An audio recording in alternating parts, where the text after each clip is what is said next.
There is a moment in every emergency department when the ordinary noise of a hospital, the beeping monitors, the soft squeak of shoes on polished floors, the murmur of conversations, happening at the edges of a dozen other people's crises, suddenly falls away, and everything narrows down to a single point of urgent focus. Rebecca Sullivan had lived inside that particular kind of moment more times than she could count across 19 years of emergency nursing.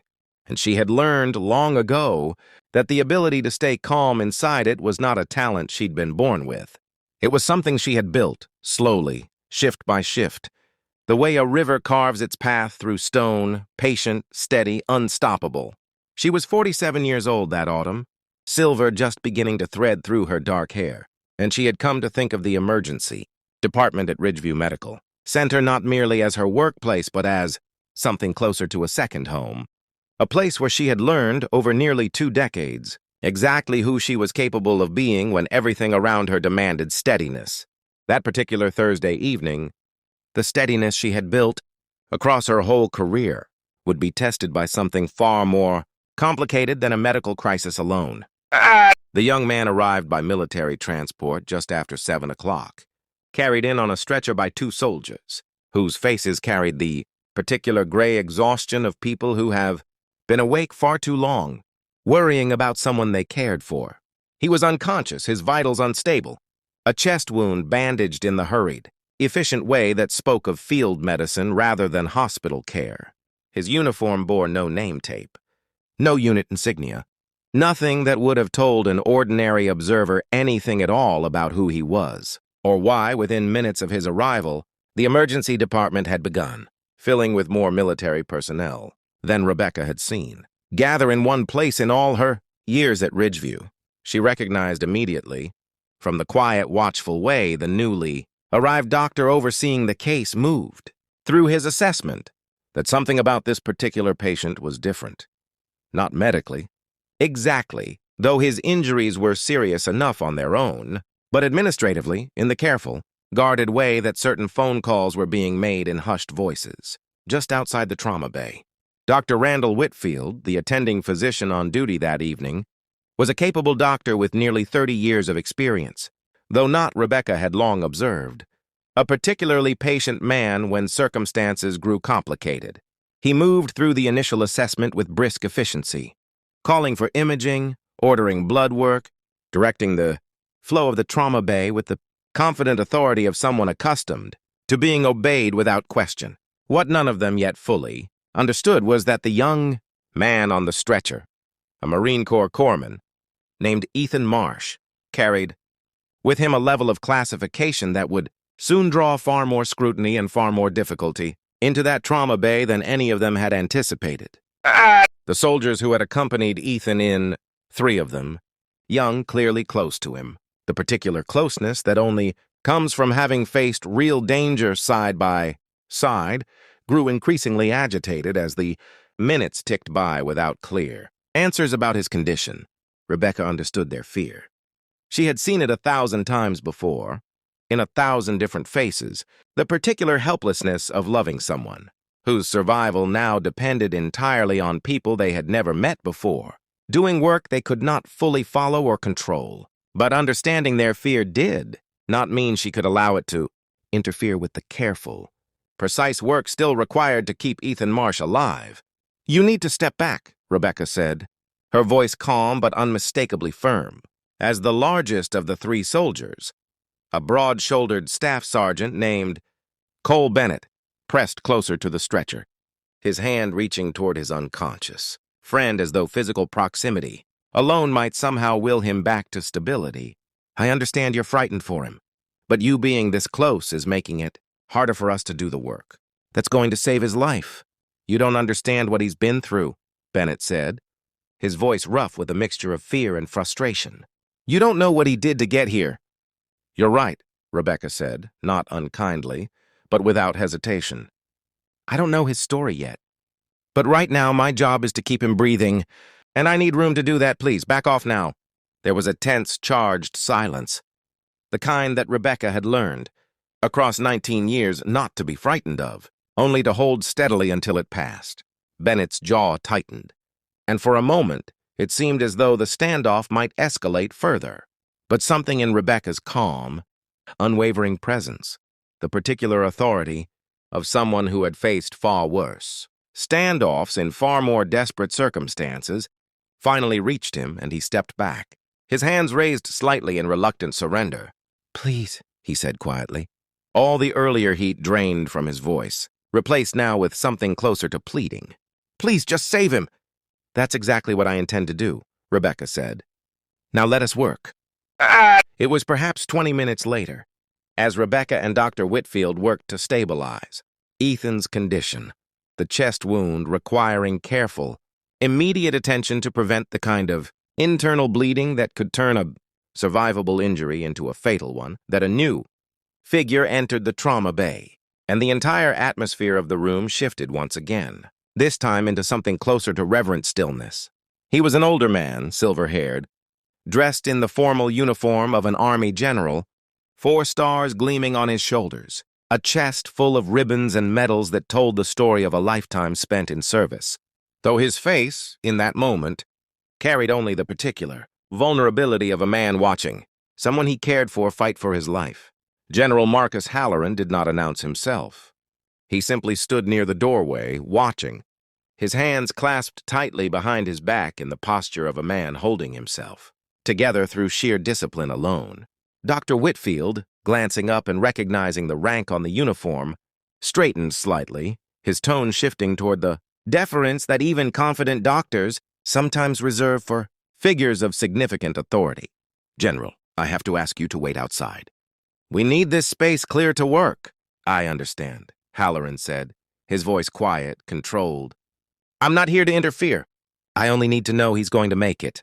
"We're doing everything we can," Rebecca said, without looking up from her work, her hands moving steadily, precisely, through the careful sequence of actions required to stabilize the wound before them. "I promise you that." What none of the medical staff yet understood, what would only become clear over the following hour, as the classification surrounding Ethan Marsh's identity slowly, carefully unraveled in hushed conversations between General Halloran and the hospital's administration, was the fuller story behind the young corpsman now fighting for his life on Rebecca's table.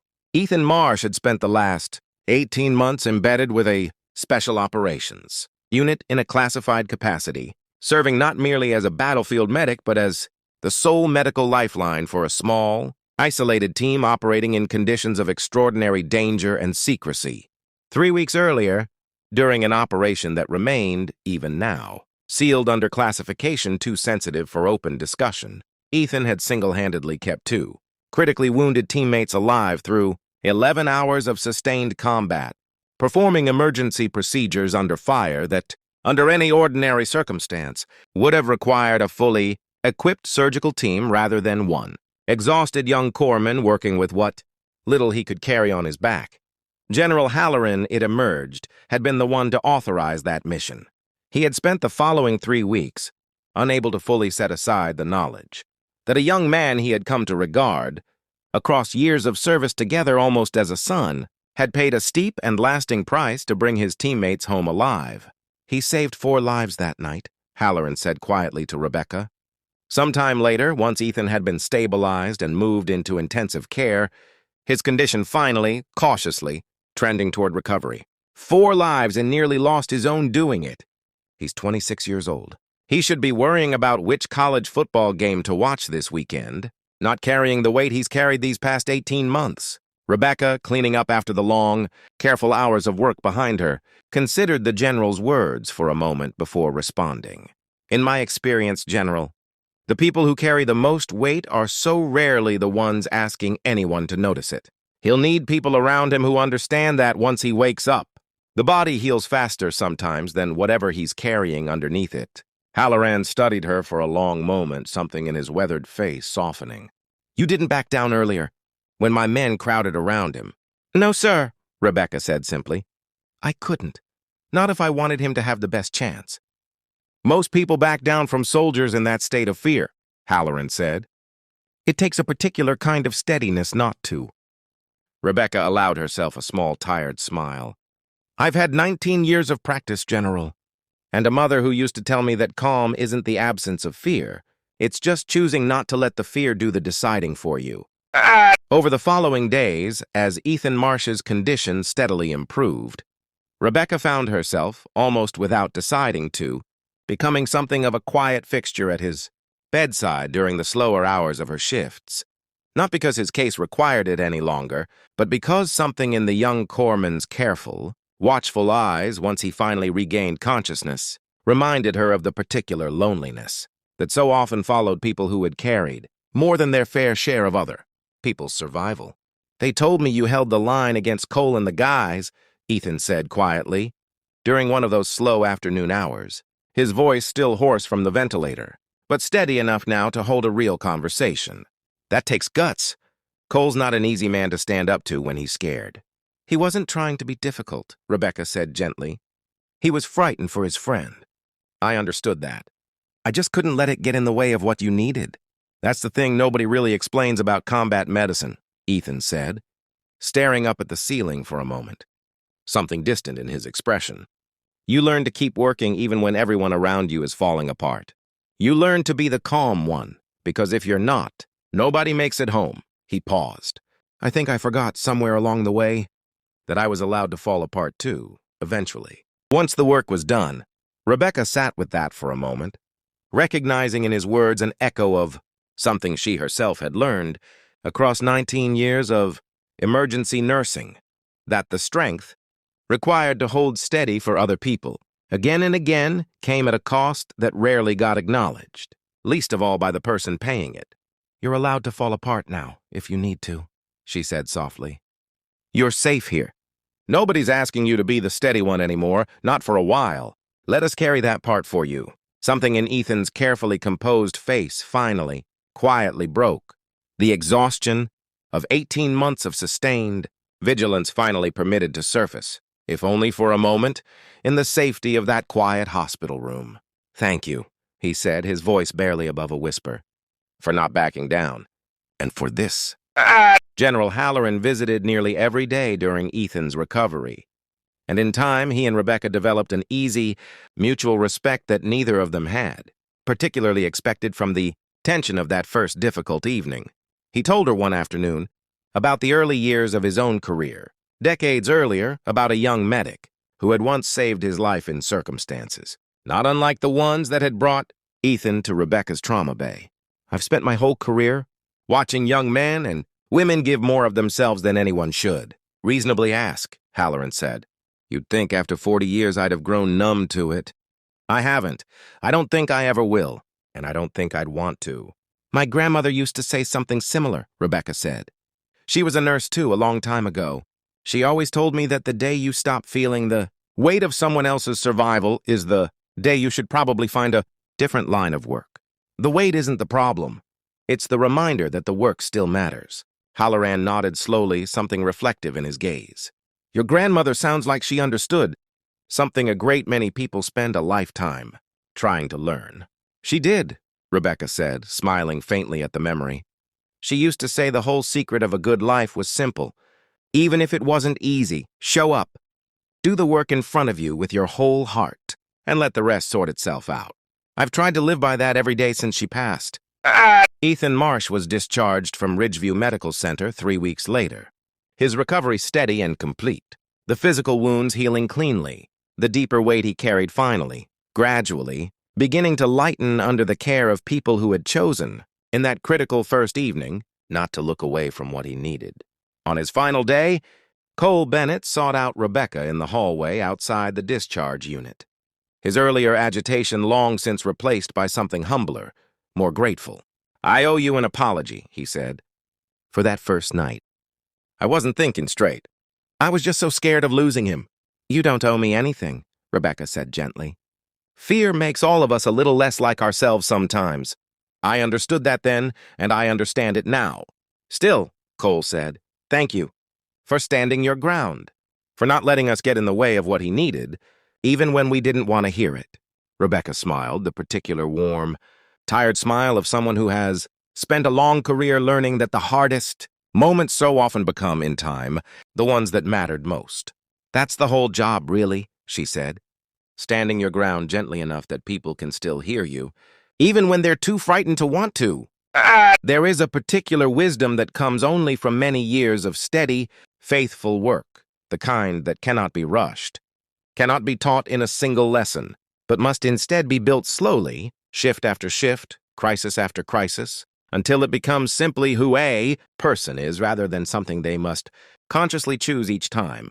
Rebecca Sullivan had spent 19 years building exactly that kind of quiet, unshakable steadiness, and on one particular Thursday evening in autumn, surrounded by frightened soldiers and a grieving general and a young corpsman fighting for his life, all of it had finally, fully revealed its purpose.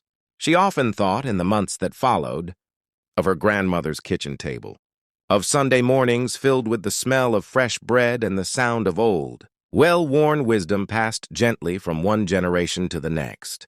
She thought of the particular courage it takes to hold a boundary not out of coldness, but out of care, to say, gently but firmly, back off now, not because you do not understand someone's fear, but because you understand, more than they do in that frightened moment, exactly what their loved one needs most.